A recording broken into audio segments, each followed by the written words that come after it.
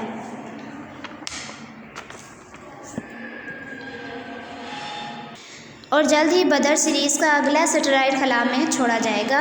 اسپارکو نے خلائی تحقیق کے سلسلے میں گراں قدر خدمات انجام دی ہیں، جن کی بدولت پاکستان دنیا میں ترقی یافتہ ممالک کے شانہ بشانہ کھڑا ہو رہا ہے۔